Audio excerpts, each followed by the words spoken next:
You understand, don't you?" The 35-year-old businessman looked at his girlfriend and said, "I need someone who can give me a family. Someone fertile." 8 months later, she showed up at his door, without warning.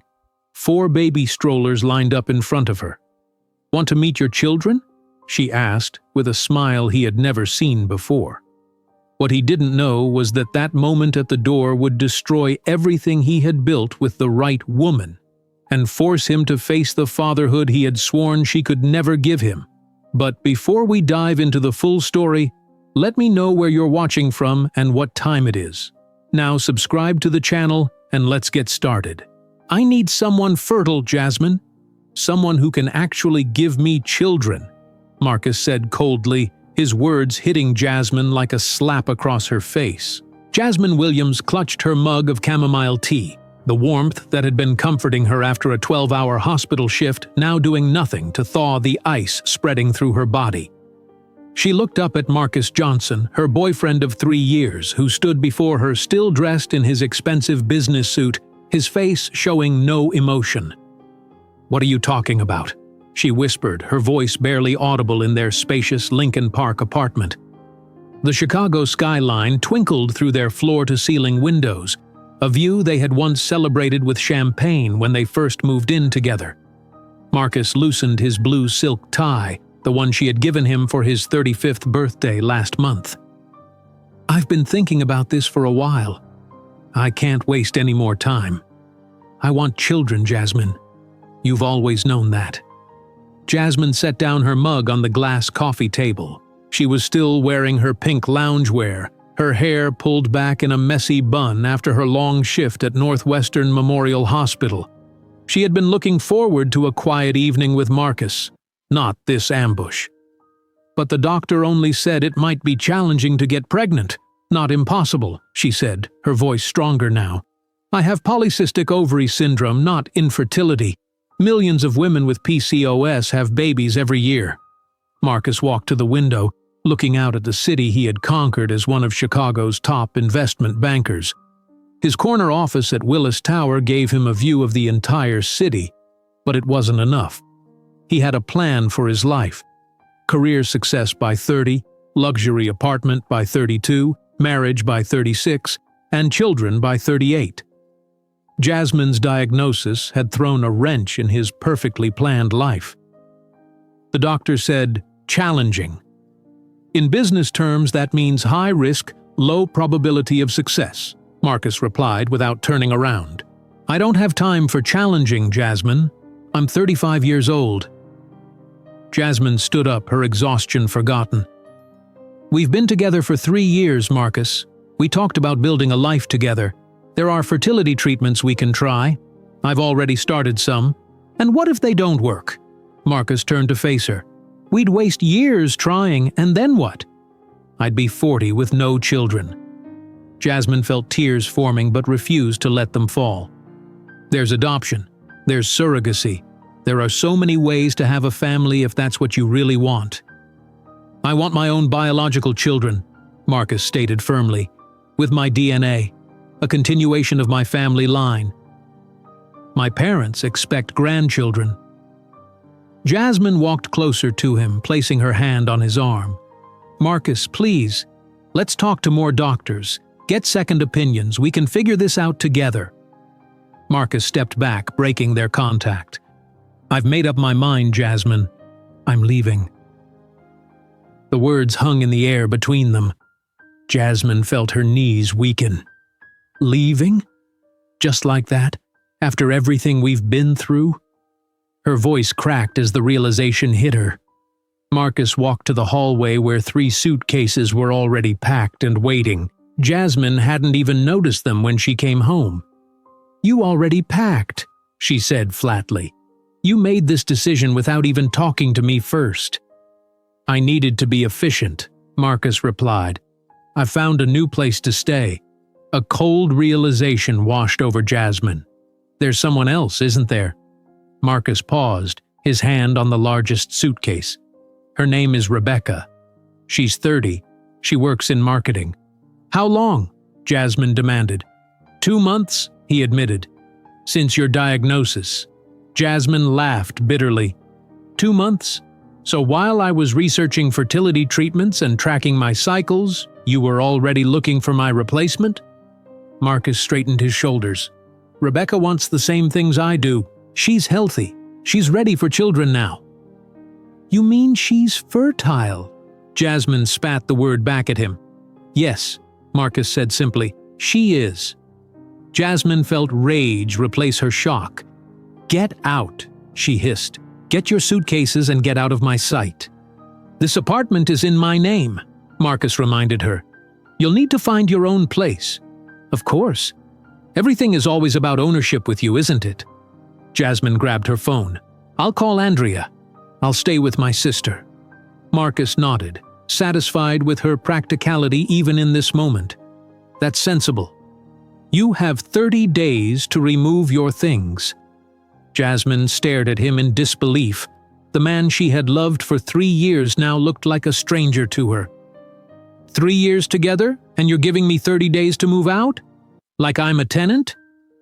Marcus checked his expensive watch. I have to go. Rebecca is waiting. Does she know? Jasmine asked. Does she know you're leaving me because of my medical condition? Does she know what kind of man you really are? Marcus picked up his suitcases, one in each hand and the third tucked under his arm. I told her we wanted different things. That's convenient, Jasmine said, but it's not true, is it? I wanted children too. I wanted them with you. The difference is I was willing to work through challenges. You just wanted the easy way out. Marcus walked to the door. This isn't personal, Jasmine. It's about efficiency and achieving goals. You're a wonderful woman. You'll make someone very happy someday. Just not you, she finished for him. No, he agreed. Not me. Marcus opened the door. I'll have my lawyer contact you about the apartment details. Don't bother, Jasmine said. I wouldn't stay in this place another minute if you paid me. Marcus nodded once more and walked out, closing the door behind him with a soft click that somehow hurt more than a slam would have. Jasmine stood alone in the middle of their living room. No, his living room now. 3 years of her life dismissed in a 15-minute conversation. 3 years of loving a man who saw her as nothing more than a means to an end, a vessel for his future children. She sank back onto the couch, her body trembling. The tears came now, hot and fast, streaming down her face. She grabbed her phone with shaking hands and called the one person who had never let her down. Andrea, it's me, she sobbed when her sister answered. Can you come get me? Marcus left. He's gone. As she waited for her sister to arrive, Jasmine looked around at the apartment they had chosen together. The photographs of their weekend trips to Lake Michigan.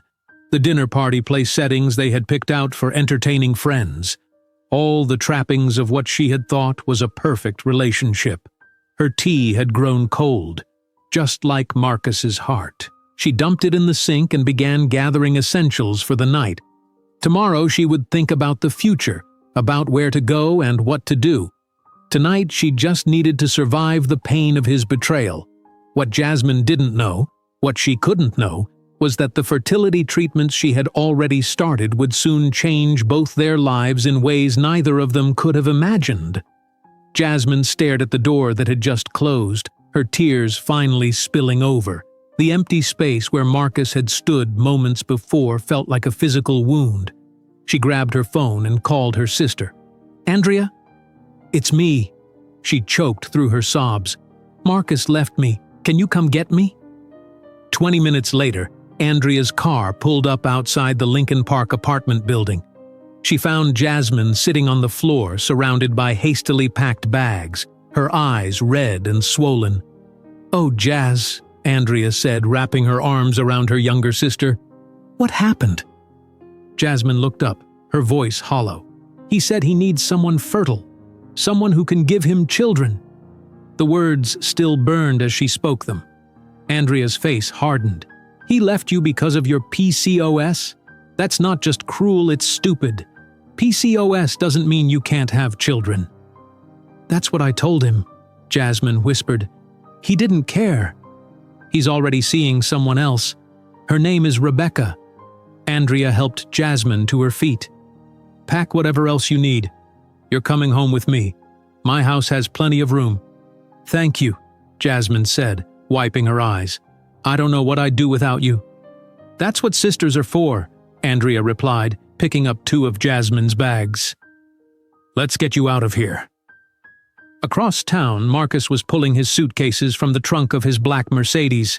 He looked up at the gleaming high-rise on the Chicago River where Rebecca lived. Her doorman hurried out to help with his bags. Good evening, Mr. Johnson, the doorman said. Miss, Thompson told me to expect you. Thank you, Marcus replied, straightening his tie. The elevator whisked him to the 32nd floor. When the doors opened, Rebecca was waiting in the hallway, her blonde hair falling in perfect waves around her shoulders. She wore a silk dress that hugged her slim figure. Welcome home, she said, kissing him as he stepped into the hallway. It feels good to finally make this move, Marcus said, following her into the apartment. Rebecca's condo was sleek and modern with floor-to-ceiling windows offering a spectacular view of the Chicago River. I cleared half the closet for you, Rebecca said, leading him to the master bedroom, and the second bedroom can be your home office for now. For now? Marcus asked, raising an eyebrow. Rebecca smiled. Well, eventually we might need it for a nursery.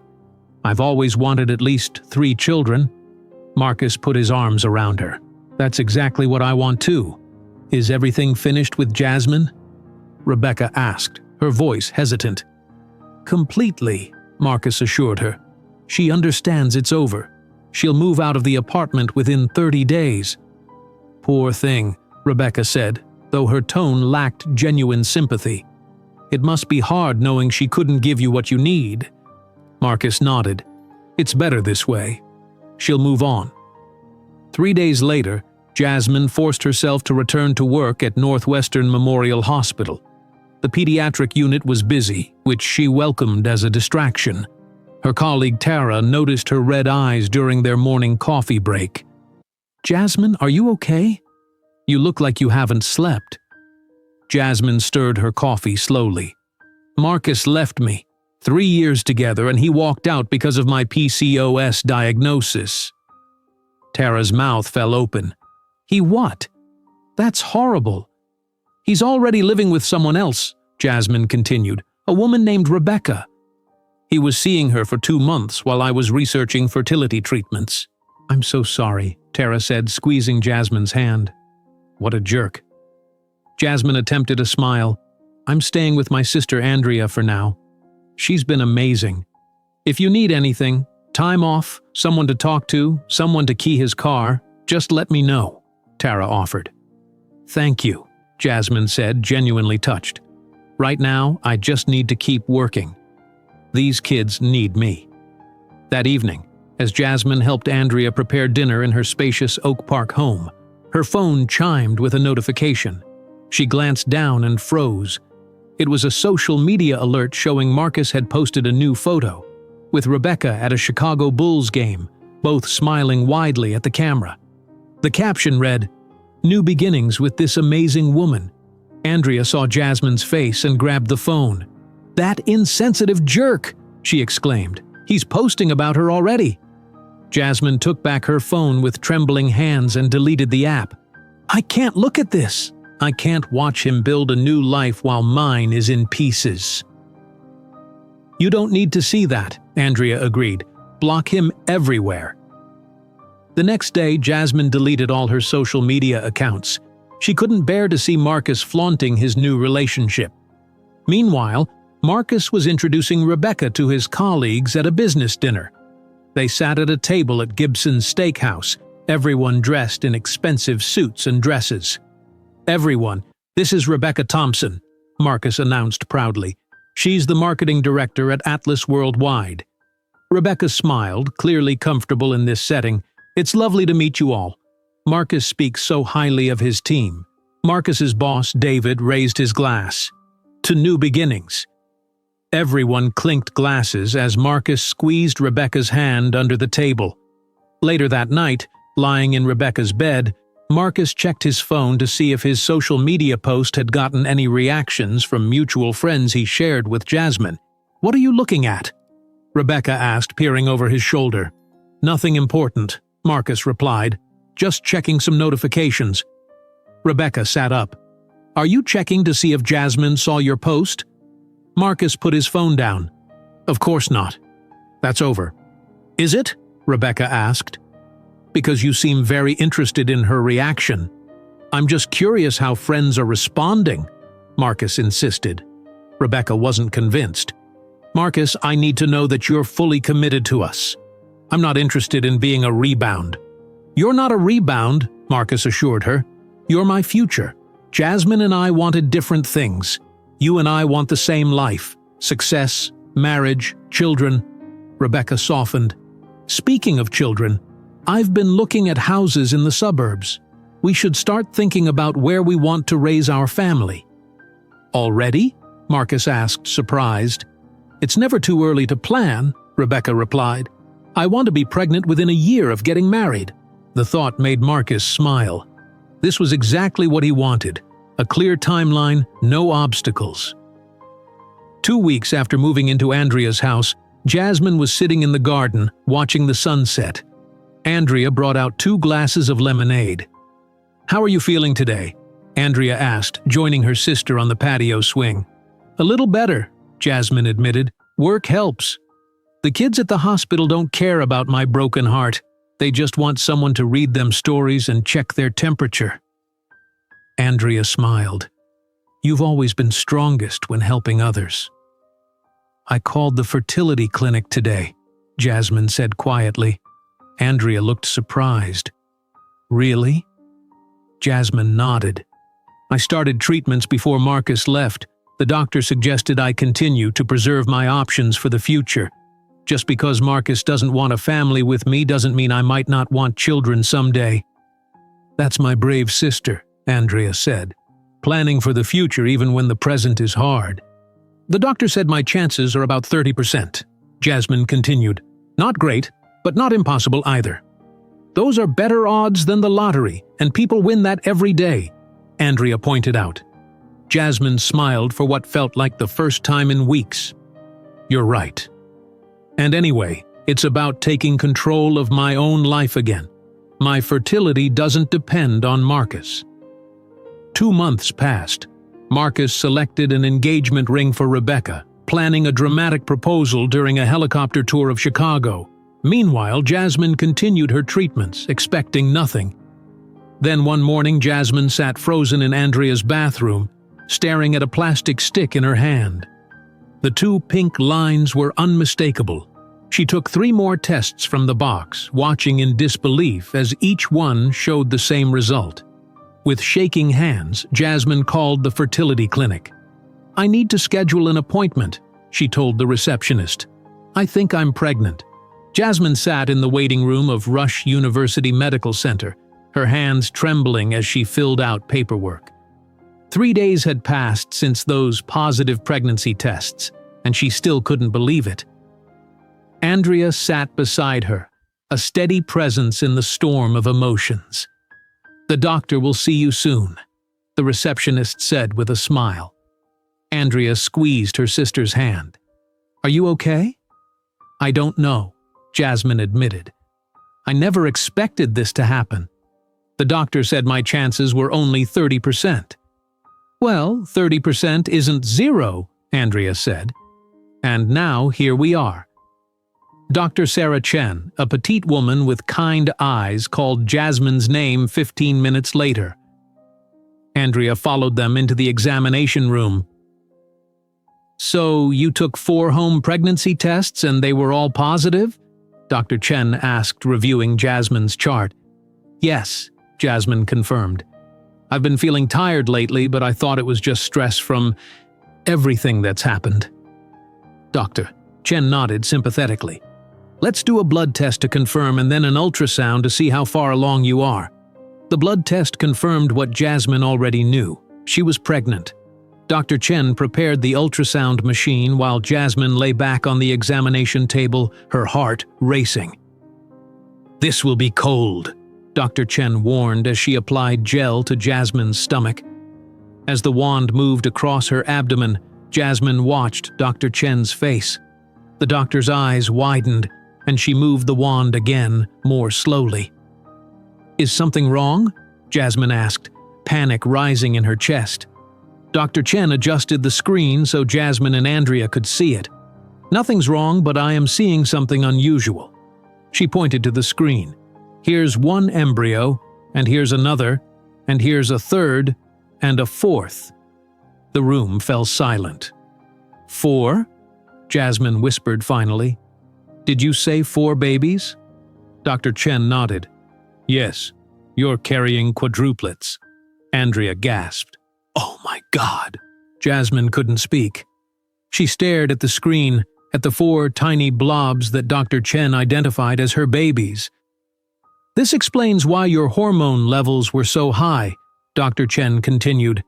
"The fertility treatment you received has resulted in a multiple pregnancy. This is unusual but not unheard of." "4 babies," Jasmine repeated, still in shock. "I'm going to have 4 babies." Dr. Chen turned serious. "A quadruplet pregnancy is considered very high risk, Jasmine.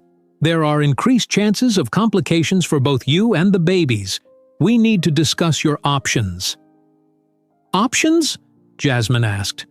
"Some women in your situation choose to reduce the number of embryos to give the others a better chance of survival," Dr. Chen explained gently. "Others continue with all 4. It's a personal decision, but one you should make with full information about the risks." Jasmine looked at Andrea, whose face showed the same shock she was feeling. "I need time to think," Jasmine said. Back at Andrea's house that evening, Jasmine sat on her bed, still processing the news. 4 babies. She was going to have 4 babies. "I made you some tea," Andrea said, entering the room with a steaming mug. "How are you feeling?"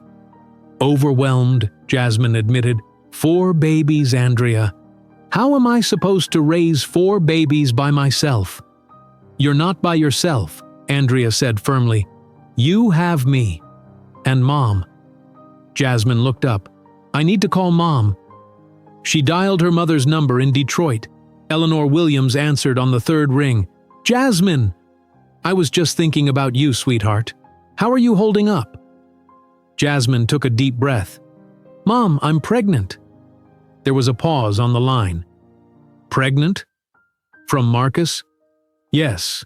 I started fertility treatments before he left.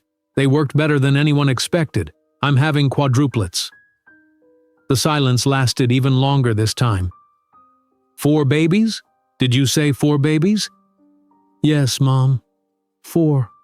Oh my goodness," Eleanor whispered. "Jasmine, I'm coming to Chicago." "You need help." "Mom, you don't have to—" "This isn't a discussion," Eleanor interrupted. "My daughter is having 4 babies. I'm coming. I'll call the school tomorrow and arrange for a substitute." After hanging up, Jasmine felt a strange sense of calm. Her mother was coming. Andrea was here. She wasn't alone.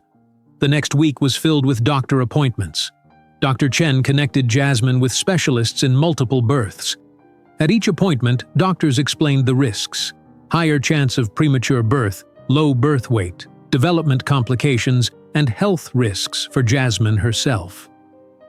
The first decision you need to make is whether you want to continue with all 4 embryos, Dr. Chen explained during a follow-up visit.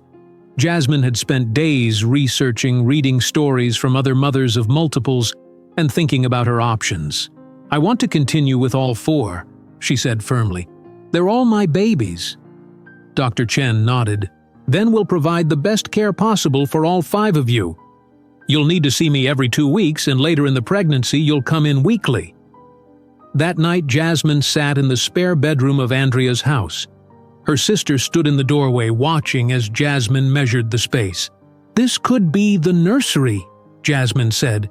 "It's big enough for 4 cribs if we arrange them right. Are you sure about this, Jazz?" Andrea asked. "It's going to be hard." "I've never been more sure of anything," Jasmine replied. "These babies are mine. I already love them." Andrea smiled. "Then let's start planning. I'll help you clear out this room tomorrow." Later, As they sat drinking tea in the kitchen, Andrea asked the question Jasmine had been avoiding. "Are you going to tell Marcus?" Jasmine set down her mug. "I've been thinking about that a lot. Part of me wants to call him right now and tell him he's going to be a father to 4 babies, just to see the look on his face. That would be something to see," Andrea agreed. "But I'm not ready to deal with him yet," Jasmine continued. "If I tell him, he might try to come back, not for me, but for the babies. Or he might reject them too. Either way, I need time to process this myself first." "It's your decision," Andrea said, "but he is their father. I know, and I will tell him eventually, just not yet." The following weekend, Eleanor arrived from Detroit with 3 suitcases. "Mom!" Jasmine exclaimed, hugging her mother tightly. "You didn't have to bring so much." "I'm staying until these babies are born," Eleanor declared. "And probably after that too. You're going to need all the help you can get." With Eleanor's help, they began transforming the spare room into a nursery. They cleared out the furniture and painted the walls a soft yellow color that would work for any gender. "We'll need 4 of everything," Eleanor said as they browsed baby furniture online. 4 cribs, 4 car seats, 4 high chairs. "And hundreds of diapers," Andrea added, "maybe thousands." The reality of the situation was beginning to sink in for Jasmine. 4 babies meant 4 times the expenses, 4 times the work, 4 times the challenges. But also, 4 times the love. As her first trimester neared its end, Jasmine started a pregnancy journal. She sat in the partially finished nursery, the smell of fresh paint still lingering in the air, and wrote her first entry. "Dear babies," she began, "today I heard your heartbeats for the first time, all 4 of them, strong and steady. Dr. Chen says you're all doing well. I don't know what the future holds for us, but I promise to give you all the love I have. Your Aunt Andrea and Grandma Eleanor are already so excited to meet you. One day I'll tell you about your father, but that's a complicated story for another time." She placed her hand on her still flat stomach. Soon it would begin to grow, housing the 4 little lives that were already changing everything. Despite all the uncertainty ahead, a sense of peace washed over her. These babies were her miracle, a new beginning she never expected. Dr. Chen's words from her appointment that morning echoed in her mind. "Your body is doing something extraordinary, Jasmine.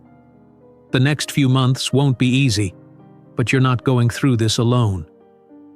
As the sun set outside the nursery window, Jasmine made a silent promise to her unborn children. No matter what challenges lay ahead, she would face them with courage and love. These 4 tiny heartbeats had already given her something precious that Marcus had taken away: hope. Jasmine woke up the next morning with a new sense of purpose. Her tiny babies were counting on her. She placed her hand on her stomach and whispered good morning to them before starting her day. At 16 weeks pregnant, Jasmine sat in Dr. Chen's office for her regular checkup. Her stomach was now visibly rounded under her loose-fitting top. "Your blood pressure is higher than I'd like," Dr. Chen said, reviewing Jasmine's chart. "That's common with multiple pregnancies, but we need to watch it carefully." Jasmine nodded. "I've been feeling more tired lately. Sometimes I get dizzy when I stand up too quickly." Dr. Chen looked concerned. "Those symptoms are warning signs. Carrying 4 babies puts tremendous strain on your body. We need to discuss some changes to your routine."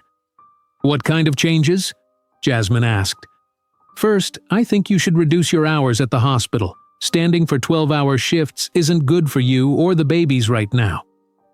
Jasmine's heart sank. "But I need my job. I have medical bills and 4 babies coming." "I understand the financial concerns," Dr. Chen said gently, "but your health has to come first. Women carrying multiples have higher risks of complications like preeclampsia, gestational diabetes, and premature labor. The best thing you can do for your babies is to take care of yourself." Later that day, Jasmine sat in her supervisor's office at Northwestern Memorial Hospital. "I'm sorry to hear about the doctor's recommendations," said Maria, the nursing director. "But she's right. Your health comes first." "I can't afford to stop working completely," Jasmine explained. Maria nodded. "We can reduce you to 20 hours per week and assign you to less physically demanding duties. Would that help?" "Yes," Jasmine said with relief. "Thank you." That evening, Jasmine sat at Andrea's kitchen table with a calculator and a notepad, reviewing her finances. "Even with the reduced hours, I don't have enough saved for all the baby supplies we need," she said, rubbing her forehead. Eleanor placed a cup of herbal tea in front of her daughter. "Don't worry about money right now. I'm selling my house in Detroit." Jasmine looked up in surprise. "Mom, no. That's your home." "My home is where my family needs me," Eleanor said firmly. "The real estate agent thinks it will sell quickly. The market is good right now. But your job at the school—" "I've taken early retirement," Eleanor interrupted. 30 years of teaching is enough. My pension will help with expenses." Tears filled Jasmine's eyes. "I never meant for this to be such a burden on everyone." Andrea joined them at the table. "Family isn't a burden, Jazz. We're here for you because we love you." "Speaking of family," Andrea continued carefully, "have you thought more about telling Marcus? He should be helping with these expenses. These are his babies, too." Jasmine tensed. "I know, but every time I think about contacting him, I feel sick. What if he rejects them? What if he tries to take control?" "You can't keep this secret forever," Andrea pointed out, "especially in the age of social media." "I've deleted all my accounts," Jasmine said. "Yes, but your friends haven't. Eventually, word will get back to him." Jasmine sighed. "I'll tell him. Just not yet.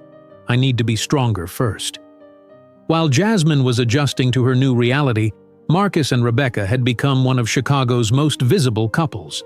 They appeared at charity events, were photographed at exclusive restaurants, and had recently been featured in Chicago's social pages after attending a gala at the Art Institute. In Rebecca's downtown condo, she scrolled through wedding venues on her laptop, while Marcus reviewed work documents beside her. "What do you think of the Chicago Botanic Garden for a June wedding?" Rebecca asked. "They have an opening next summer."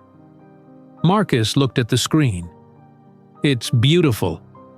But that's more than a year away." Rebecca smiled. "Good things take planning. And I want everything to be perfect." She closed the laptop and turned to face him. "I've been thinking about our future a lot. After we're married, I'd like to start trying for a baby right away." "Really?" Marcus smiled. "I thought you might want to wait a year or two." Rebecca shook her head. "I'm 30. You're 35. If we want 3 children, we should start soon." She reached for her phone. "I've actually downloaded this fertility app. It tracks my cycle and identifies the best days for conception." Marcus looked surprised. "You've really thought this through?" "Of course," Rebecca said. "I'm a planner, just like you. That's why we're perfect for each other." Back at Andrea's house, Jasmine experienced a sharp pain in her abdomen while preparing dinner. She gasped and grabbed the counter for support. "Jasmine!" Eleanor rushed to her side. "What's wrong?" "Just a cramp," Jasmine said through gritted teeth. "It's probably nothing." But when the pain returned, stronger this time, Eleanor insisted on calling Dr. Chen. Within 30 minutes, they were at the emergency room. The doctor on duty quickly examined Jasmine. "Your blood pressure is dangerously high. We need to admit you for monitoring." Jasmine spent 3 days in the hospital. The babies were fine, but the doctors diagnosed her with early signs of preeclampsia, a serious condition that required careful management. "This is why multiple pregnancies need close monitoring," Dr. Chen explained during her hospital visit. "Your body is working incredibly hard to support 4 growing babies." When Jasmine returned home, she found that Eleanor and Andrea had rearranged the dining room. "What's all this?" she asked, noticing a new hospital-style bed where the dining table used to be. "You need to rest more," Eleanor explained. The doctor said bed rest might be necessary soon. We're getting prepared." Jasmine felt overwhelmed by their kindness. "Thank you both so much." The following week, Jasmine attended her first meeting of the multiple support group at Rush University Medical Center. She sat quietly at first, listening as other women shared their experiences. "I'm Lisa," said a friendly woman with curly red hair who sat down beside her. "First time here?" Jasmine nodded. "Yes, I'm expecting quadruplets." Lisa's eyes widened. "Wow, I'm having twins and thought that was challenging. How far along are you?" 17 weeks, Jasmine replied. "Me too," Lisa smiled. "Are you here alone?" "Today, yes. My mom and sister have been amazing support, though." "And your partner?" Lisa asked. Jasmine hesitated. "It's complicated. We're not together." Lisa nodded sympathetically. "Single mom by choice?" "Not exactly," Jasmine admitted. "He left me when he found out I had PCOS. He wanted someone fertile. Then the fertility treatments I'd already started worked a little too well." Lisa's mouth fell open. "He left because of PCOS. What an idiot. Does he know about the babies?" "Not yet," Jasmine said. "I know I need to tell him. I'm just not ready." After the meeting, Jasmine exchanged phone numbers with Lisa. It felt good to talk with someone who understood the unique challenges of a multiple pregnancy. When Jasmine got home, she found a large envelope waiting for her. Inside was an unexpected bill from the hospital for her recent stay, $7,000 that her insurance wouldn't cover. Andrea found her sitting at the kitchen table staring at the bill. "That's a lot of money," Andrea said, looking over Jasmine's shoulder. "Too much money," Jasmine agreed. "And there will be more bills coming. The delivery alone will cost thousands." Andrea sat across from her sister. "Jazz, I hate to push this, but Marcus needs to know. He should be helping with these expenses." Jasmine looked down at her growing stomach, then at the bill again. Her sister was right.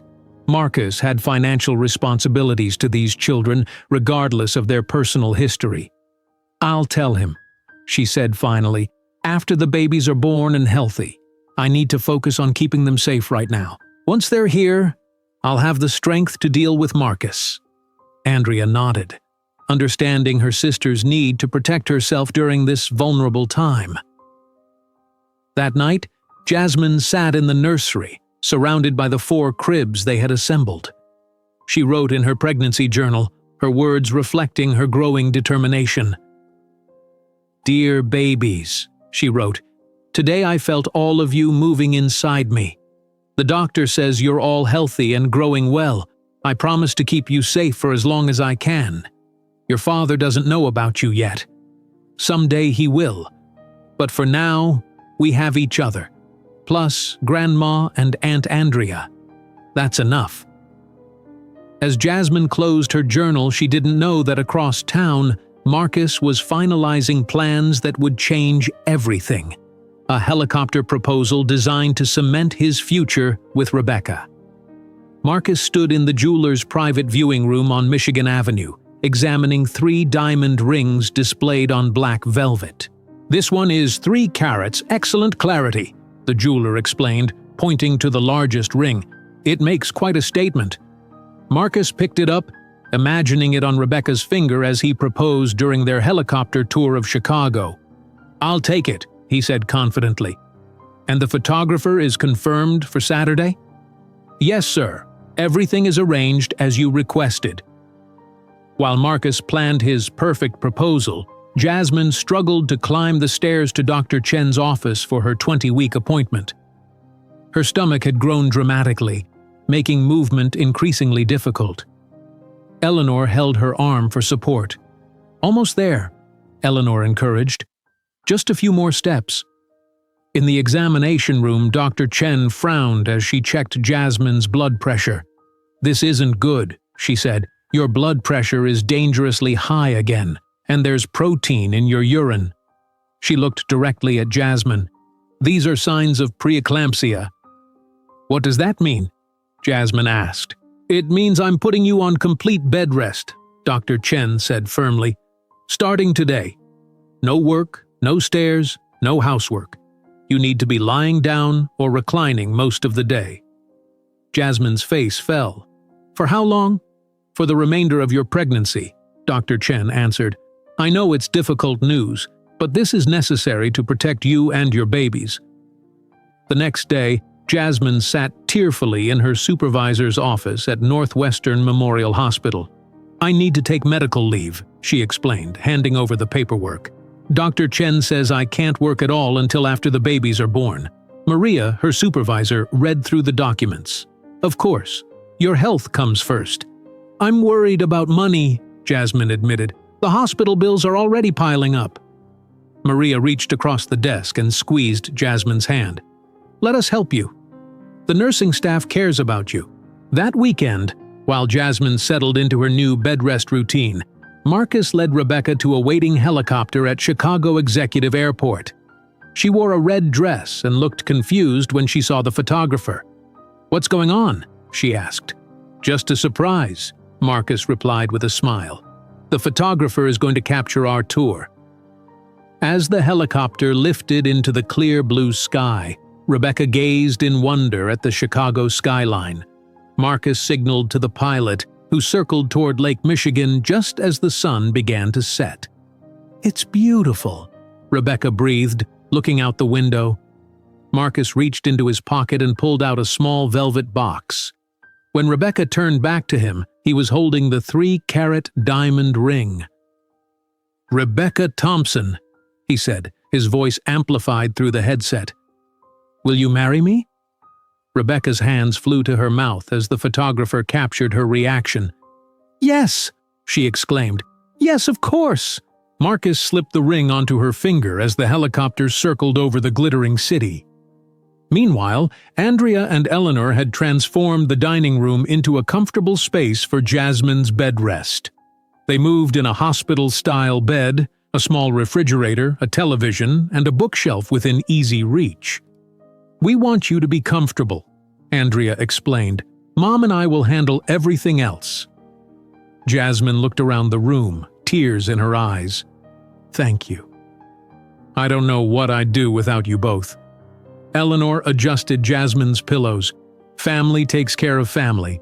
Now all you need to focus on is keeping those babies healthy." The next day, Jasmine received a surprise video call. It was Maria from the hospital. "Can you join this call for a few minutes?" Maria asked. "There are some people who want to say hello." Suddenly, the screen filled with familiar faces. At least 20 of Jasmine's nursing colleagues had gathered in the break room. "Surprise!" they called out together. "We wanted to have a baby shower for you," explained Tara, Jasmine's closest work friend. "Since you can't come to us, we're having a virtual one." For the next hour, Jasmine watched as her colleagues showed her the gifts they had collected: baby clothes, diapers, formula, and 4 identical stuffed bears.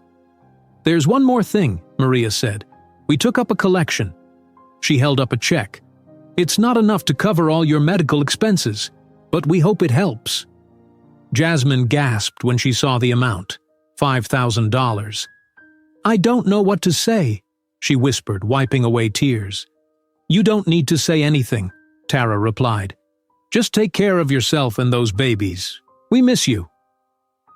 3 weeks later, Jasmine lay on an examination table for her ultrasound. Dr. Chen moved the wand over her now very large belly. "Let's check on these little ones," she said. As Jasmine watched the screen, Dr. Chen grew quiet, focusing intently on one area, then another. "Is something wrong?" Jasmine asked, fear creeping into her voice. Dr. Chen set down the ultrasound wand and took a deep breath. "Jasmine, I need to discuss something important with you." Eleanor, who had accompanied Jasmine to the appointment, moved closer to hold her daughter's hand. "Baby C is significantly smaller than the others," Dr. Chen explained. "This condition is called selective intrauterine growth restriction. It means this baby isn't getting as many nutrients as the others." "What can we do?" Jasmine asked. "There are limited options with quadruplets," Dr. Chen said gently. "One option is selective reduction." Jasmine went cold. You mean terminating one of the babies? Yes, Dr. Chen nodded. Reducing to triplets could improve the chances for the remaining 3. It's a very difficult decision, but it's something you need to consider. No, Jasmine said immediately. I'm not giving up on any of them. Jasmine, Dr. Chen continued, I understand your feelings, but carrying all 4 babies puts you at serious risk too. Your preeclampsia is worsening. There's danger to you as well as the babies. I need to think about this, Jasmine said quietly. That evening, as Jasmine lay in her bed, she picked up a magazine Eleanor had brought from the doctor's waiting room. Flipping through it absently, she suddenly froze. There, in the Power Couples section of Chicago magazine, was a full-page photo of Marcus and Rebecca. The headline read, Investment Banker Finds Perfect Match, Chicago Power Couple Plans, Dream Wedding and Family. Jasmine read the caption underneath. Marcus Johnson proposed to marketing executive Rebecca Thompson during a romantic helicopter ride. The couple plans to marry in June and start a family immediately thereafter. She stared at Marcus's smiling face. He looked so happy, so certain of his future. And here she was, carrying his 4 children, facing an impossible decision. When Andrea came to check on her, she found Jasmine crying. What's wrong? Andrea asked, rushing to her sister's side. Jasmine handed her the magazine. He's engaged. They're planning to start a family right away.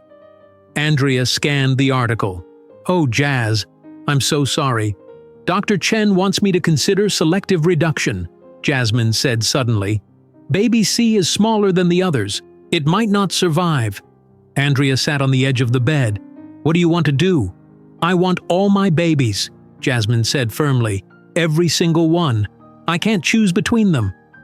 The next day, Jasmine called an online meeting with her support group. Lisa and 3 other women appeared on the screen. I need your advice, Jasmine explained. The doctor suggested selective reduction because one baby is smaller. I'm scared, but I don't want to give up. Lisa spoke first. My doctor suggested the same when one of my twins wasn't growing well. I decided to continue with both. It was terrifying, but they're both healthy now. Another woman, Melissa, nodded. Every case is different. There's no right answer. You have to follow your heart. After talking with her support group, consulting with Eleanor and Andrea, and spending a night in prayer, Jasmine made her decision. The following morning, she called Dr. Chen.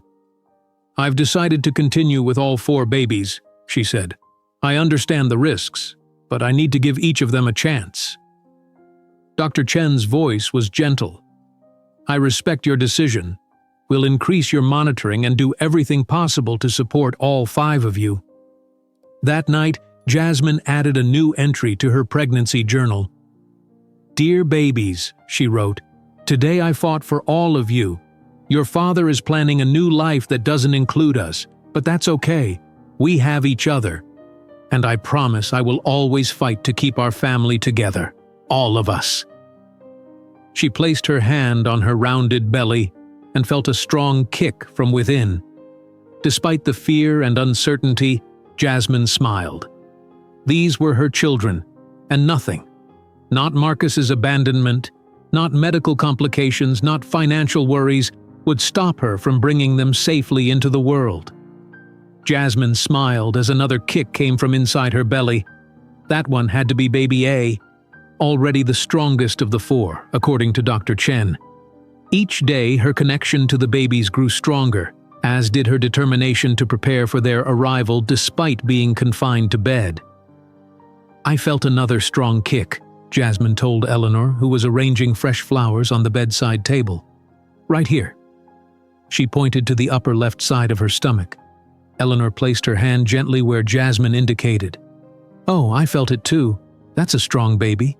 Since I can't move around much, I need to use this time wisely, Jasmine said, opening her laptop. I found an online course about caring for multiple babies. Eleanor sat in the chair beside the bed. That's a wonderful idea. What does it cover? Everything. Feeding schedules, sleep routines, How to hold multiple babies at once. It's taught by a nurse who had triplets. For the next hour, Jasmine watched videos and took notes. When Andrea came home from her teaching job, she joined them. "How was school today?" Jasmine asked. "The usual chaos," Andrea replied with a smile. "The high school kids are excited about spring break next month." She peered at Jasmine's screen. "What are you studying?" "How to care for multiple babies. Did you know newborn quadruplets might need feeding 12 times a day each? That's 48 feedings in 24 hours. Andrea's eyes widened. "That's one feeding every 30 minutes. "Which is why we'll need a system," Eleanor said. "And plenty of help." The doorbell rang and Andrea went to answer it. She returned with Lisa and 2 other women from Jasmine's support group. "Surprise visit," Lisa announced, carrying a basket of fruit. "We thought you might like some company." Jasmine's face lit up. "This is perfect timing." "I was just learning about feeding schedules." The women spent the afternoon sharing advice and stories. One of them, Melissa, had successfully delivered triplets 6 months earlier. "The best advice I can give is to accept all help offered," Melissa said, "and don't try to be perfect. Some days, success is just keeping everyone fed and changed." After they left, Jasmine felt energized despite her physical limitations. "These women understand what I'm going through in a way no one else can." "That's why support groups exist," Eleanor said, "to connect people facing the same challenges."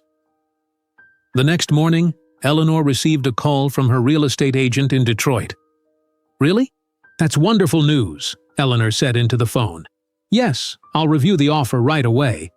After hanging up, she turned to Jasmine with excitement. "Someone wants to buy my house. Full asking price, quick closing." "That's great, Mom," Jasmine said. "But are you sure about this? Detroit has been your home for 30 years. Eleanor sat on the edge of Jasmine's bed. "I'm sure. My home is where my family needs me, and right now that's here in Chicago with you and these babies." "What about all your things?"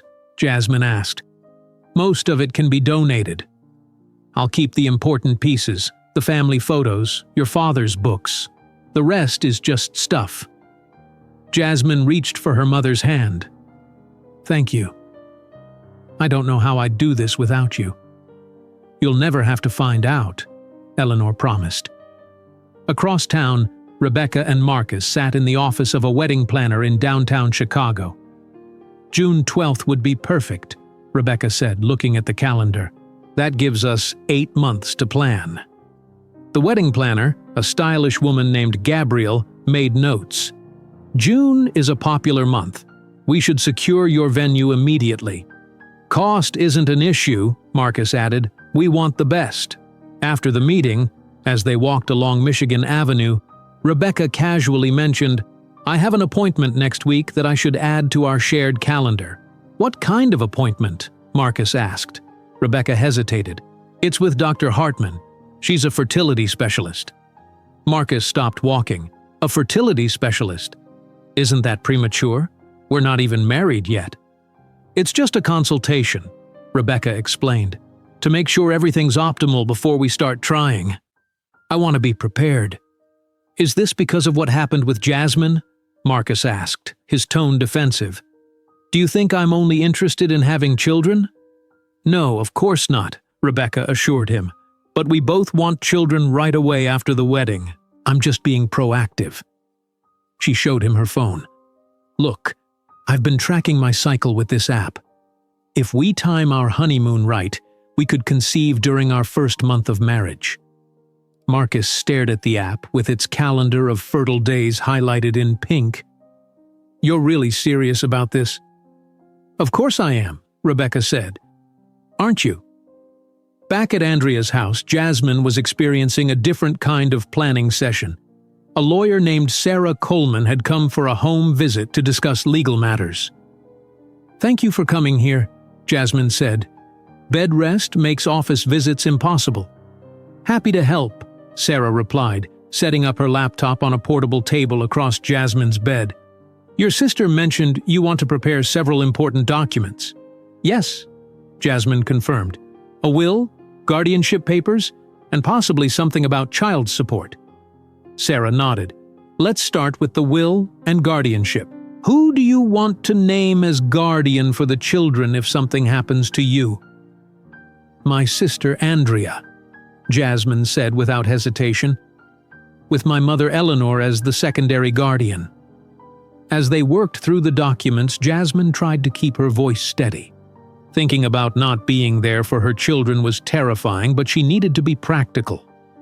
Now, regarding child support, Sarah continued, you mentioned the children's father doesn't know about the pregnancy yet? That's right, Jasmine confirmed. He ended our relationship when he learned I had PCOS. He wanted someone fertile. Sarah's expression darkened. I see. Well, regardless of his actions, he has legal and financial responsibilities to these children. Once they're born, we can file for child support based on paternity testing. That evening, as Jasmine reviewed the draft documents Sarah had prepared, she felt her blood pressure rising. The stress of thinking about Marcus, money, and her health was overwhelming. My head hurts, she told Andrea, rubbing her temples. Andrea looked concerned. Let me take your blood pressure. She reached for the monitor they kept beside the bed. The reading was alarmingly high. 160 over 100, Andrea read, her voice tight with worry. I'm calling Dr. Chen. Within 30 minutes, an ambulance arrived. The paramedics moved quickly, transferring Jasmine to a stretcher. Blood pressure is still elevated, one of them reported. We need to move fast. At Rush University Medical Center, Jasmine was rushed to the high-risk pregnancy unit. Dr. Chen met them there. Severe preeclampsia, she confirmed after examining Jasmine. We need to start magnesium sulfate immediately to prevent seizures. Eleanor and Andrea waited anxiously as the medical team worked. After an hour, Dr. Chen came to update them. We've stabilized her blood pressure, but this is serious. She'll need to stay in the hospital for at least 3 days while we monitor her and the babies. Are the babies in danger? Eleanor asked.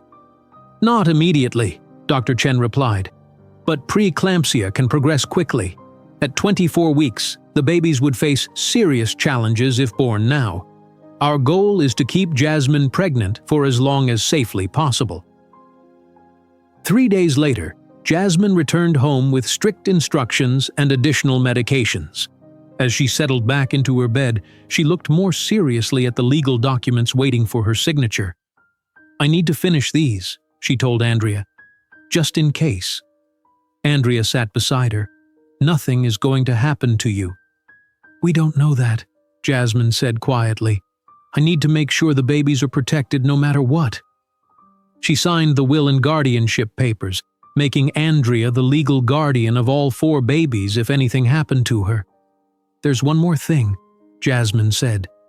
I want to write a letter to each baby. Something they can read someday that tells them how much I wanted them, how hard I fought to keep them safe. Andrea handed her a notebook. That's a beautiful idea. As Jasmine began writing, her phone calendar sent a notification. She glanced at the screen and froze. The date displayed was 8 weeks away, with a note she had written months ago. Marcus and Rebecca's engagement party, the signature room. She had forgotten about the invitation she'd received before deleting her social media accounts, before she knew she was pregnant, before everything changed. 8 more weeks, she whispered, placing her hand on her belly. By then, you might be ready to meet the world. Jasmine stared at the calendar on her phone. 8 weeks. That meant she would be just past 7 months pregnant when Marcus and Rebecca celebrated their engagement. The timing felt strange, as if her life and Marcus's were still somehow connected despite their separation. What are you looking at? Andrea asked, noticing Jasmine's expression. Marcus and Rebecca's engagement party is exactly 8 weeks from today, Jasmine replied. At the signature room on the 95th floor of the old Hancock building. Andrea sat on the edge of the bed. Does that bother you? Jasmine shook her head. Not the way you think. It's just odd timing. Dr. Chen said the babies might come around then too. The next day, At Jasmine's weekly appointment, Dr. Chen confirmed her observation.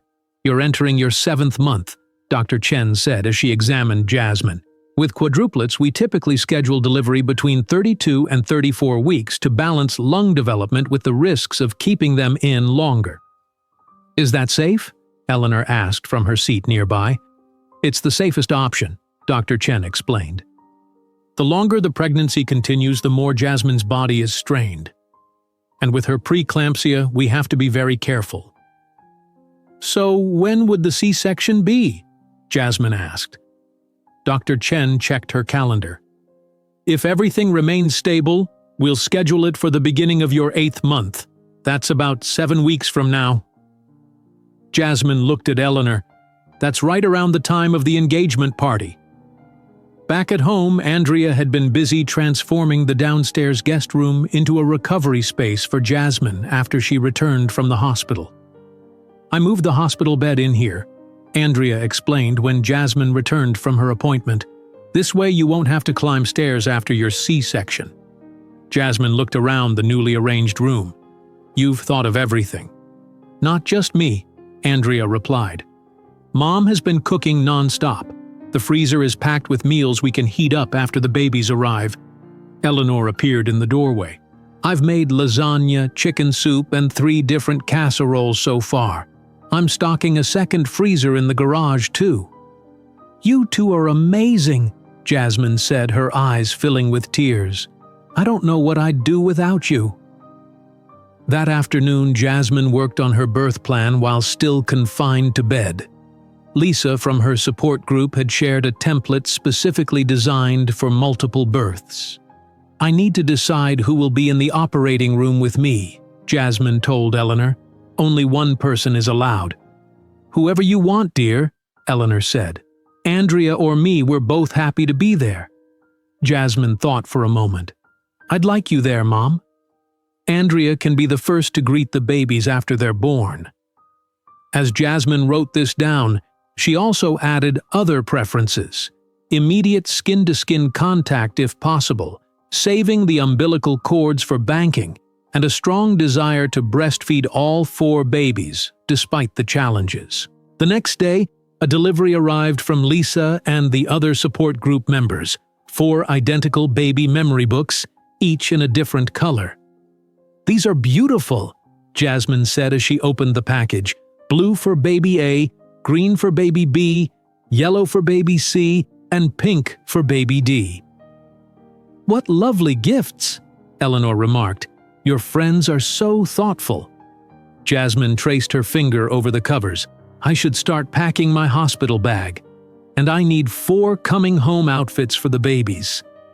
Eleanor nodded. "I'll help you choose them. We can order online." Together they selected 4 soft onesies in the same colors as the memory books. Jasmine added them to her hospital bag along with comfortable clothes for herself, toiletries, and a special blanket her father had given her before he died.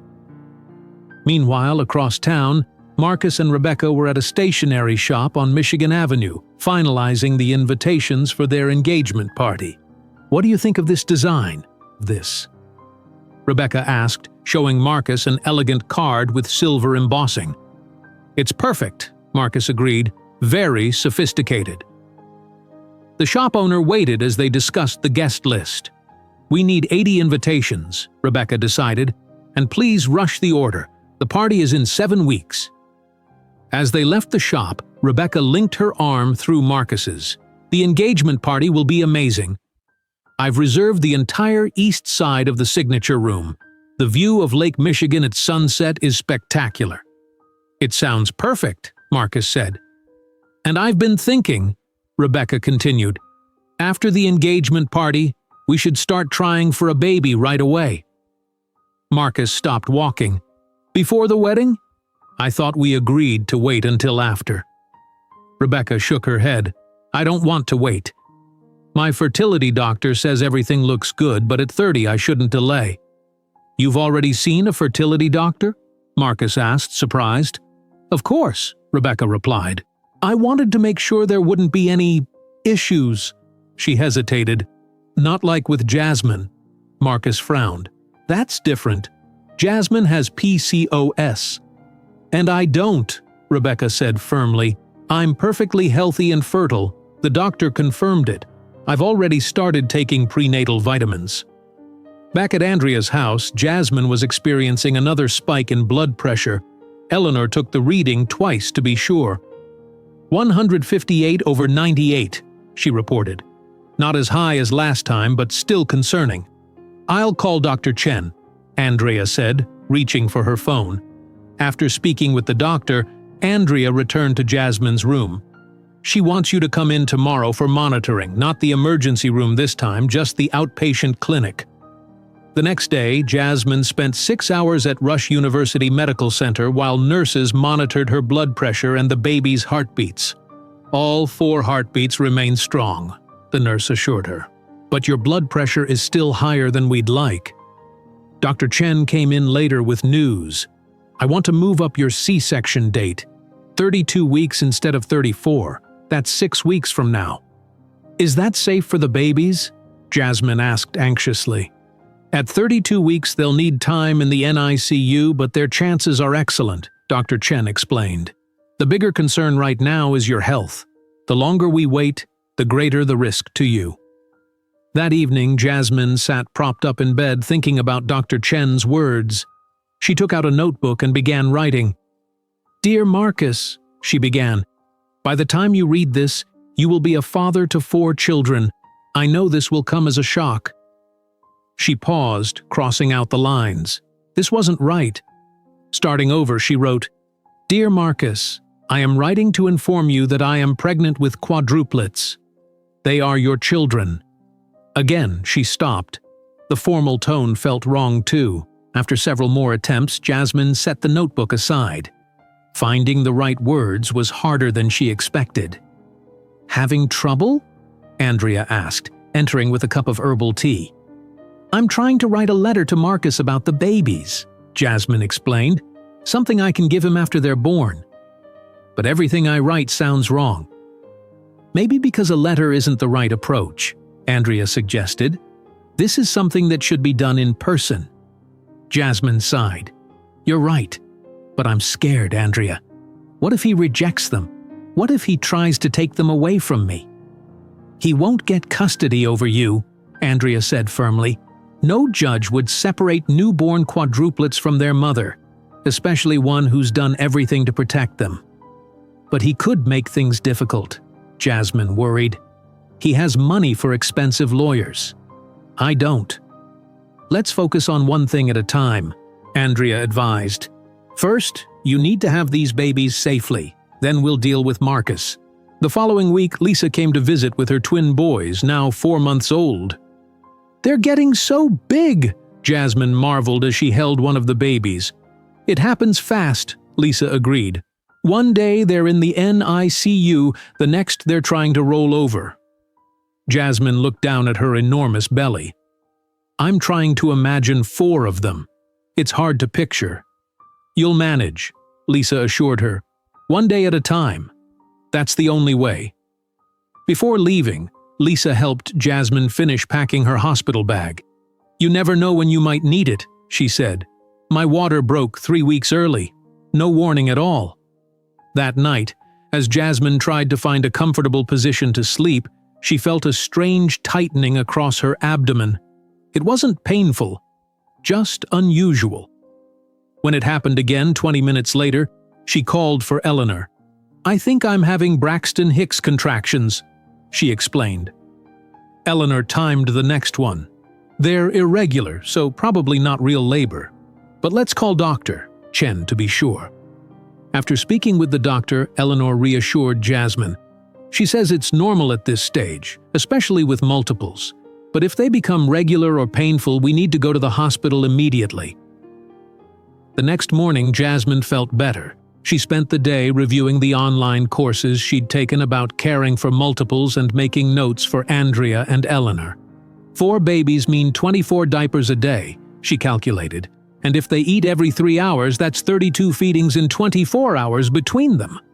Eleanor smiled. We'll manage.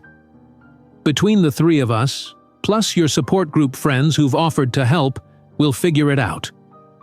As the sun set, Jasmine looked at her calendar again. Marcus and Rebecca's engagement party was exactly 5 weeks away now, the same week as her scheduled C-section. "It's strange," she told Andrea. "When he left, I thought our lives would go in completely different directions. But on the same day he's celebrating his engagement, I might be giving birth to his children." "Life has a way of connecting things we think are separate," Andrea replied. "Are you ready for that?" Jasmine placed her hand on her belly, feeling the movements of her 4 babies. "I'm ready for whatever comes next. These babies are my priority now. Everything else, including Marcus, will have to wait his turn." The next few weeks passed in a blur of preparations. Jasmine's due date approached as she continued her bed rest, her body growing more uncomfortable each day. The babies were developing well, but Jasmine's blood pressure remained a constant concern. On the evening of October 15th, Marcus and Rebecca stood at the entrance of the signature room on the 95th floor of the former John Hancock Center. Rebecca wore a silver dress that sparkled under the lights, while Marcus looked polished in his black suit. "Everything looks perfect," Rebecca said, surveying the decorated space. White roses and candles adorned each table, and floor-to-ceiling windows offered spectacular views of Chicago at night. "Only the best for us," Marcus replied, kissing her cheek. As their first guests arrived, Marcus felt his phone vibrate. He glanced at the screen, a text from his mother wishing him congratulations. He smiled, tucking the phone away. Tonight was about celebrating his perfect future with Rebecca. Across town, Jasmine was watching television with Andrea when she felt a sharp pain in her lower abdomen. "Ouch!" she winced, pressing her hand to her side. "What is it?" Andrea asked, immediately alert. "Just a cramp, I think," Jasmine replied. "Different from the Braxton Hicks I've been having." Andrea checked the time. "Let's see if it happens again." When another pain hit 7 minutes later, Andrea's concern grew. "I think we should call Dr. Chen." While Andrea made the call, Jasmine shifted uncomfortably on the bed. Something felt different tonight. As she attempted to sit up, she felt a sudden gush of warm fluid. "Andrea!" she called out, panicked. "My water broke!" Andrea rushed back into the room, phone still at her ear. "Her water just broke," she told Dr. Chen. "Yes, okay, we're leaving now." Eleanor appeared in the doorway, already grabbing Jasmine's hospital bag. "I heard. The car is ready." "Dr. Chen says to come straight to Rush," Andrea explained, helping Jasmine stand. "She's alerting the medical team." The pain intensified as Andrea and Eleanor helped Jasmine to the car. "It's too early," Jasmine gasped between contractions. "They're not due for another 2 weeks." "The babies will be fine," Eleanor assured her, though her voice betrayed her worry. "Dr. Chen is waiting for us." At the signature room, Marcus stood at the center of the party, champagne glass raised as he addressed their 80 guests. "Rebecca and I want to thank you all for sharing this special evening with us," he said smoothly. "When I planned my future, I knew exactly what I wanted: success, the perfect partner, and a family to carry on my legacy." Rebecca beamed beside him as he continued. "In Rebecca, I found someone who shares my vision. Someone who understands the importance of planning for the perfect life." He turned to her. "Together, we'll build the family we both want." The guests applauded as Marcus and Rebecca kissed. Everything was proceeding exactly according to plan. Meanwhile, Jasmine was being rushed into an operating room at Rush University Medical Center. Her contractions were coming faster now, and her blood pressure had spiked to dangerous levels.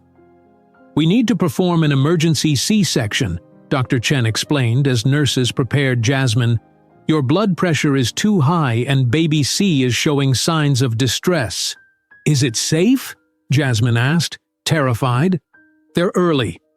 30 weeks is early, but not dangerously so," Dr. Chen assured her. "We have an excellent NICU team standing by." Eleanor, dressed in surgical scrubs, held Jasmine's hand as the anesthesiologist administered the spinal block. "I'm right here, sweetheart. You're doing great." The operating room was a flurry of activity as 16 medical professionals prepared for the quadruple delivery. Jasmine lay awake but numb as Dr. Chen made the first incision. "You'll feel some pressure," the doctor warned. Minutes later, a tiny cry filled the room. "Baby A is here," Dr. Chen announced. "A boy!" Jasmine craned her neck, trying to see her son as a nurse quickly whisked him to a warming table where the NICU team waited. "Baby B coming now," Dr. Chen called. "Another boy!" Tears streamed down Jasmine's face as she heard the second cry, slightly softer than the first. "Baby C," Dr. Chen continued. "A girl!" There was a tense moment of silence before the third cry came, weaker but determined. "Last one," Dr. Chen said. "Baby D is a girl." The fourth cry joined the chorus as Jasmine sobbed with relief. All 4 babies were here and breathing on their own. "Can I see them?" she asked. A nurse brought each swaddled infant close to Jasmine's face for a brief moment before they were taken to the NICU. "They're beautiful," Eleanor whispered, her own eyes wet with tears. 4 perfect babies," Jasmine agreed. 2 boys and 2 girls. As the medical team closed Jasmine's incision, she found herself wondering if Marcus was still at his engagement party, celebrating his future family, unaware that his children had just entered the world. 3 weeks later, Jasmine sat beside the NICU incubators that housed her babies. They had grown stronger each day, and the doctors were pleased with their progress. "They'll be ready to go home next week," the NICU nurse told Jasmine. "All 4 are doing remarkably well for 30-week preemies." Jasmine smiled, touching each plastic housing gently. "They're fighters." That evening, back at Andrea's house where she was recovering from her C-section, Jasmine made a decision. "I need to tell Marcus," she said to Andrea and Eleanor as they sat in the living room. "He has a right to know about his children." "Are you sure you're ready?" Eleanor asked. Jasmine nodded. "The babies will be home soon. He should know before someone else tells him." "How will you do it?" Andrea asked. "I'll text him," Jasmine decided. "Ask to meet somewhere neutral." She picked up her phone and typed a simple message. "Marcus, I need to speak with you about something important. Can we meet at your building tomorrow at 3? His reply came faster than she expected. "What is this about, Jasmine?" She responded, "I'd rather explain in person. It's important." After a long pause, "Fine." 15 minutes. The lobby of my building. The next day, Andrea drove Jasmine to Marcus's downtown address. The 4 babies were securely fastened in their car seats in the back. "Are you sure about this?" Andrea asked as she parked. Jasmine took a deep breath. "Yes. Will you help me with the strollers?" They unloaded 4 baby strollers and arranged them on the sidewalk outside the building's entrance. Each baby was dressed in the color Jasmine had chosen for them: blue for Ethan, green for Noah, yellow for Maya, and pink for Olivia. Jasmine texted Marcus, "I'm outside your building."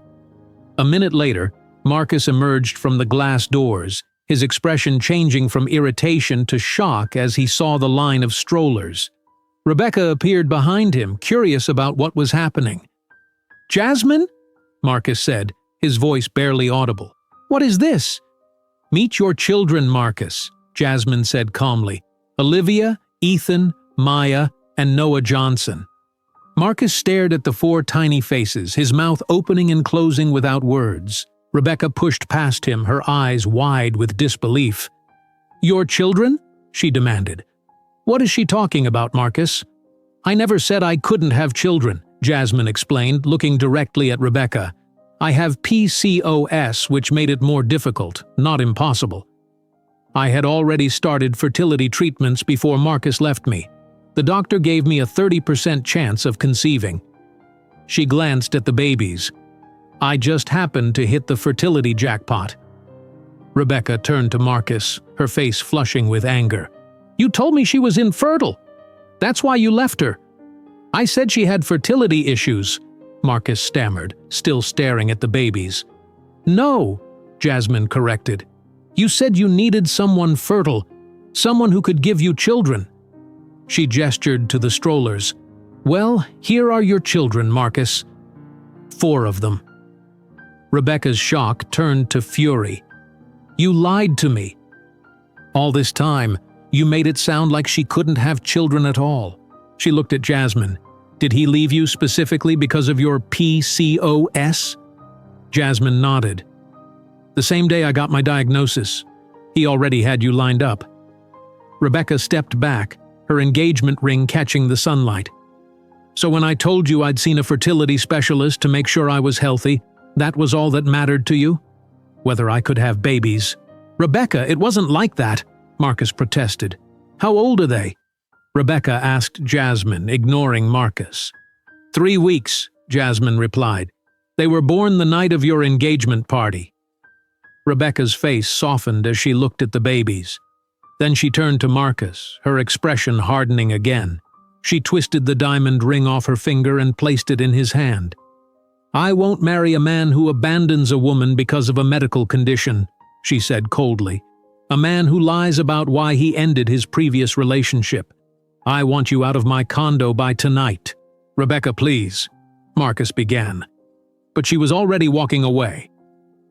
Marcus stood frozen on the sidewalk, the engagement ring in one hand, staring at the 4 babies who shared his features. Ethan's strong chin, Noah's dark eyes, Maya's determined expression, Olivia's thoughtful gaze. "They're really mine?"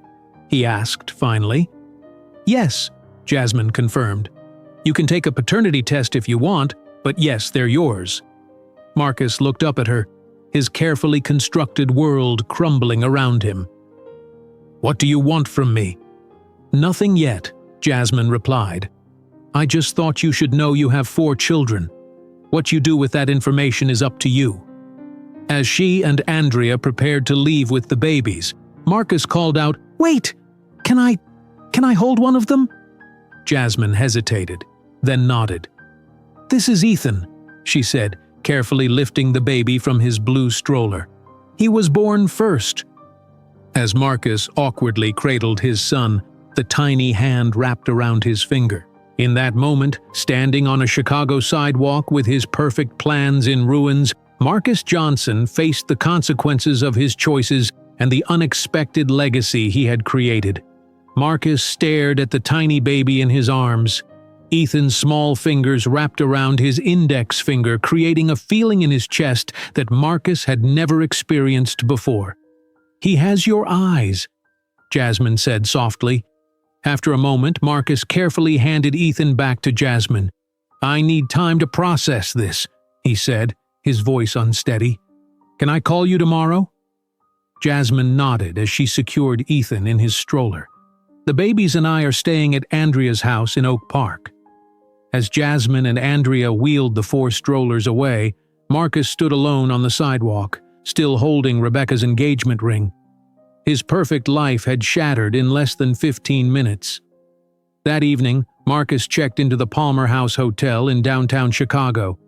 He sat on the edge of the king-sized bed surrounded by hastily packed suitcases. Rebecca had changed the locks on her condo and left his belongings with the doorman. He called his parents in Boston, dreading the conversation. "Marcus?" His father answered. "Aren't you supposed to be at your engagement party tonight?"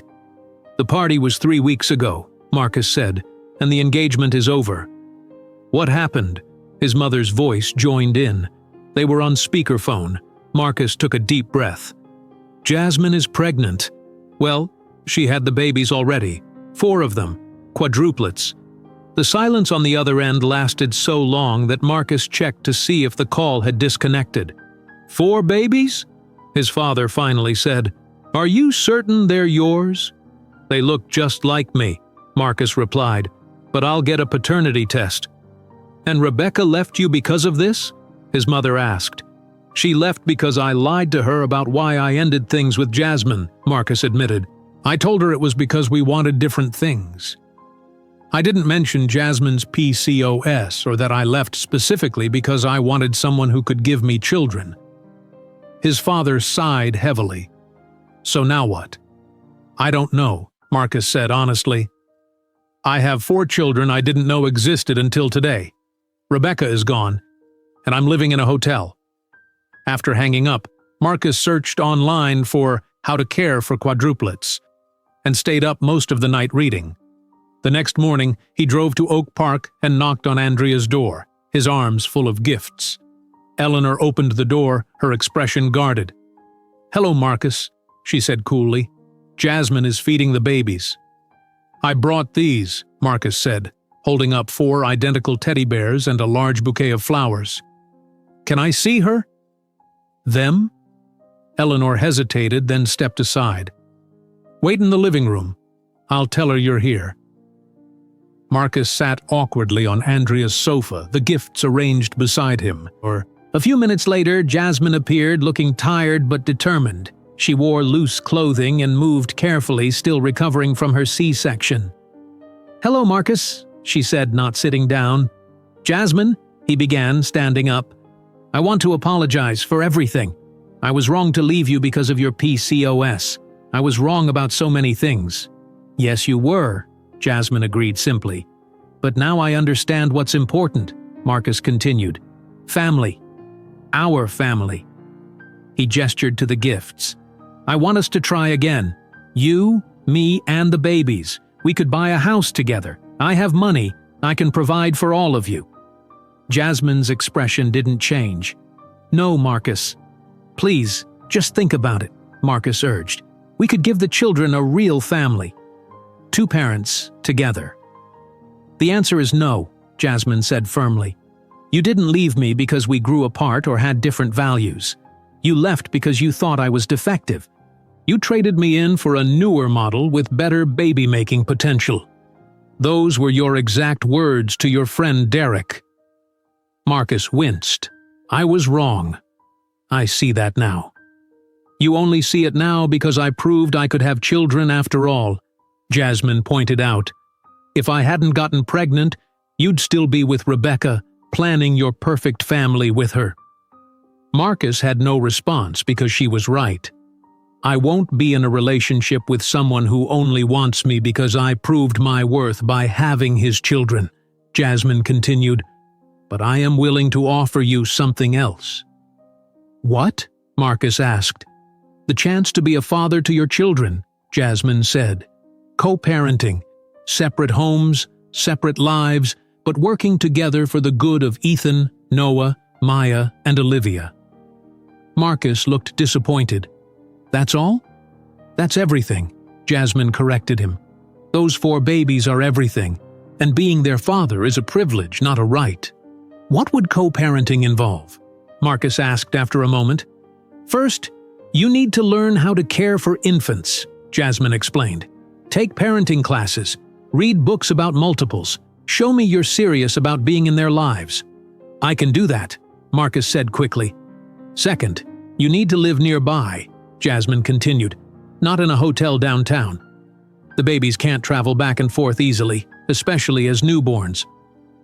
"I'll find a place in Oak Park," Marcus promised. "And third, we need a legal agreement about custody, visitation, and child support," Jasmine finished. "My lawyer is already working on it."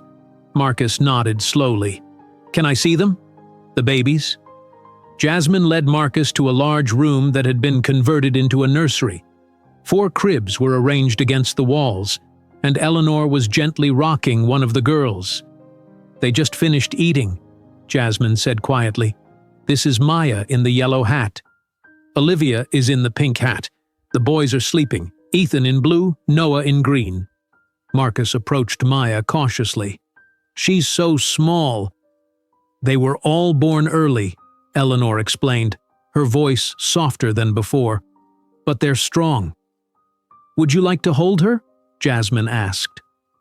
Marcus nodded, and Eleanor carefully transferred Maya into his arms, showing him how to support her head. "Hello, Maya," he whispered, his voice full of wonder. "I'm your dad." The next few weeks transformed Marcus's life completely. He found a 4-bedroom house for sale just 3 streets away from Andrea's home and made a cash offer the same day he toured it. He signed up for parenting classes at Rush University Medical Center and filled his Amazon cart with books about raising multiples. Every day, he visited the babies, gradually learning how to change diapers, prepare bottles, and soothe crying infants. His first attempts were awkward. He put diapers on backward, mixed formula incorrectly, and panicked when all 4 babies cried at once. "How do you know what each cry means?" he asked Jasmine one afternoon, bouncing Ethan gently as the baby wailed. "Practice," Jasmine replied, effortlessly calming Noah with a specific rocking motion. "And time. You'll learn." As November turned to December, the babies grew stronger. Jasmine's physical recovery progressed well, though she still moved carefully. One evening, as Marcus prepared to leave after his daily visit, Jasmine handed him a book. "What's this?" he asked, reading the cover. "The first year with multiples." "Homework," Jasmine said with a small smile. "If you're serious about taking the babies for longer periods, you need to understand their schedules and needs." Marcus nodded eagerly. "I'm furnishing the nursery at my house this weekend. 4 cribs, changing tables, everything they need." "Good," Jasmine said, "because I think you're ready for your first solo feeding." "Tomorrow afternoon, 2 o'clock. The pride on Marcus's face was unmistakable. "I won't let you down." The next day, Jasmine watched as Marcus successfully fed both Ethan and Noah, burping them correctly afterward. "You've been practicing," she observed. "With dolls," Marcus admitted. "I bought 4 baby dolls to practice holding and feeding 2 at once." Jasmine looked surprised, then impressed. "That's actually really smart." "I know I messed up," Marcus said quietly as he cradled the boys. "I know I hurt you, but I won't fail these babies. I promise." That night, after Marcus left, Andrea found Jasmine sitting in the nursery watching her sleeping children. "He's really trying," Andrea commented. "I have to admit, I didn't expect that." "Me neither," Jasmine agreed. "When he first came with those teddy bears, I thought he just wanted to fix his image. But he's actually putting in the work." "Does that change how you feel about him?" Andrea asked. Jasmine shook her head firmly. "No, I can respect him as the baby's father without forgetting what he did. Some trust, once broken, can't be repaired." "I'm proud of you," Andrea said, hugging her sister gently. "Setting boundaries while still allowing him to be their father. That takes strength." "They deserve to have him in their lives," Jasmine said, "as long as he proves he's worthy of them." As Christmas approached, Marcus invited his parents to Chicago to meet their grandchildren. His mother sent Jasmine a careful, polite email asking if she could visit the babies. "What do you think?" Jasmine asked Eleanor as they prepared bottles in the kitchen. "They're the children's grandparents," Eleanor said thoughtfully. "As long as they respect your boundaries, I see no reason to keep them away." Jasmine agreed and arranged for Marcus's parents to visit the following weekend. As she prepared for this new chapter in their complex family story, Jasmine realized that the path forward wasn't what she had once dreamed of, but it was taking shape in a way that might work for everyone, especially her 4 tiny children. 1 year after the quadruplets' birth, Jasmine stood in a sunny corner of Lincoln Park, watching as guests arrived for the baby's first birthday celebration. 4 identical cakes, 1 blue, 1 green, 1 yellow, and 1 pink, sat on a decorated table alongside neatly wrapped presents. A banner reading, "Happy First Birthday Ethan, Noah, Maya, and Olivia," fluttered in the gentle October breeze. "Everything looks perfect," Eleanor said, adjusting the balloons tied to each chair. Since selling her Detroit home, she had purchased a small condo just 5 minutes from Andrea's house, where she could be close to her grandchildren. "I can't believe it's been a year already," Jasmine replied, smoothing her dress. She had returned to nursing 3 months ago, working part-time at Northwestern Memorial Hospital while the babies stayed with Eleanor or Marcus. Andrea approached with a camera. "The guests of honor are arriving." Marcus walked toward them, pushing a 4-seat stroller with all the babies dressed in matching outfits, each in their signature color. He wore a t-shirt that read "Dad of Quads," and looked more relaxed than Jasmine had ever seen him during their relationship. "Sorry we're a little late," he said. "Noah needed a last-minute diaper change." "You handled it by yourself?" Jasmine asked, impressed. Marcus nodded. "I'm getting better at the quick changes, though I still can't beat your record time." The past year had transformed both of them. For Jasmine, motherhood had revealed strengths she never knew she possessed. For Marcus, fatherhood had taught him humility and the true meaning of responsibility. Their co-parenting arrangement had evolved over months of adjustments. Marcus now had the babies 3 days each week at his Oak Park home, which he had transformed from a bachelor pad into a child-friendly space with child-proof locks, soft furniture, and 4 of everything. Dr. Chen arrived with a large gift bag. "Look at them! I can't believe these are the same tiny babies from the NICU. Thank you for coming," Jasmine said, hugging her. "And thank you for everything you did to bring them safely into the world." More guests arrived. Lisa and other mothers from Jasmine's multiple birth support group, colleagues from the hospital, and Marcus's parents, who now visited Chicago monthly to see their grandchildren. Marcus's father, Robert, approached Jasmine. "The party looks wonderful. Can I help with anything?"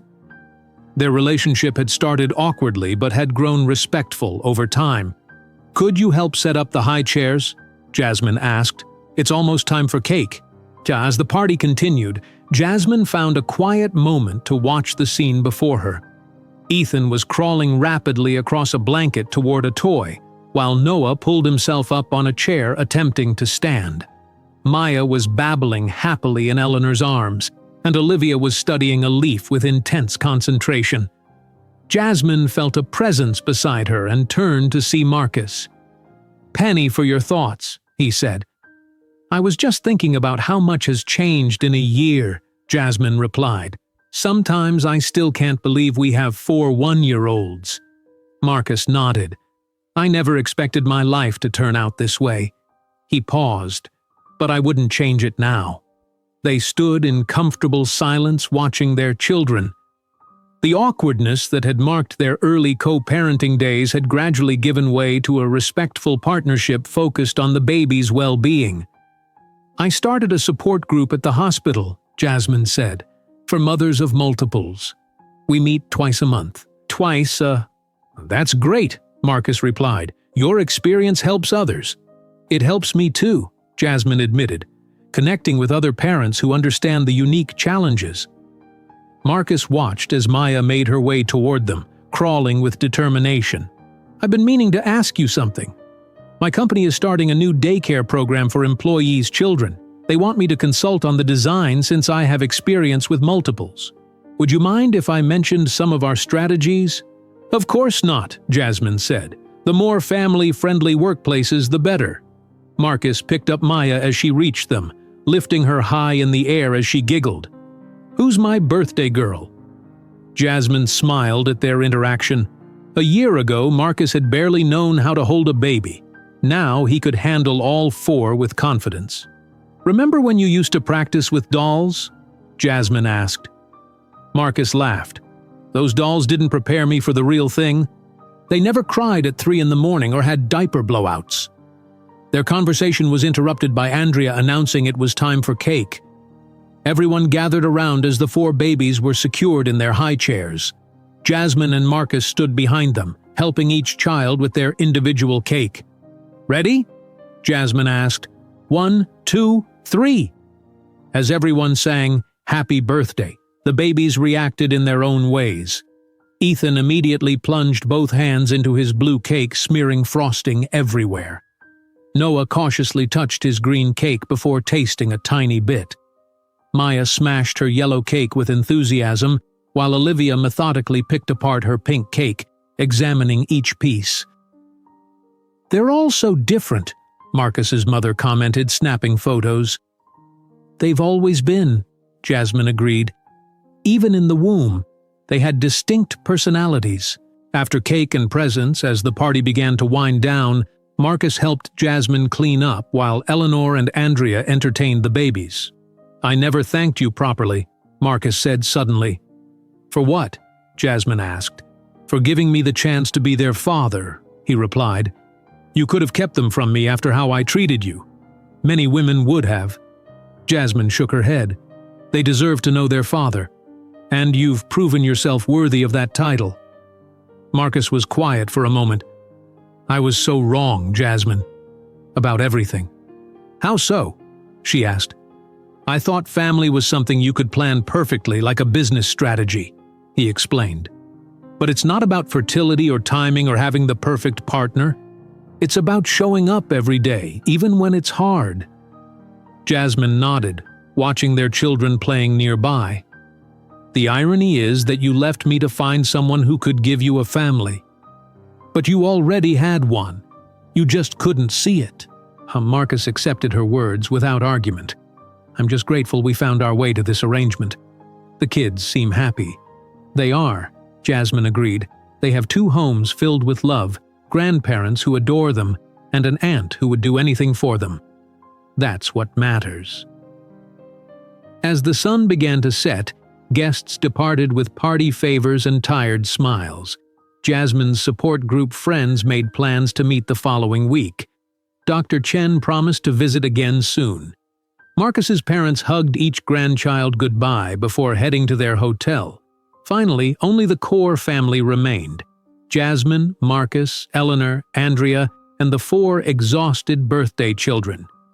"I'll take them home for their nap," Marcus offered, "and bring them back to your place around 7? "Perfect," Jasmine agreed. "I'll pack up the gifts and bring them later."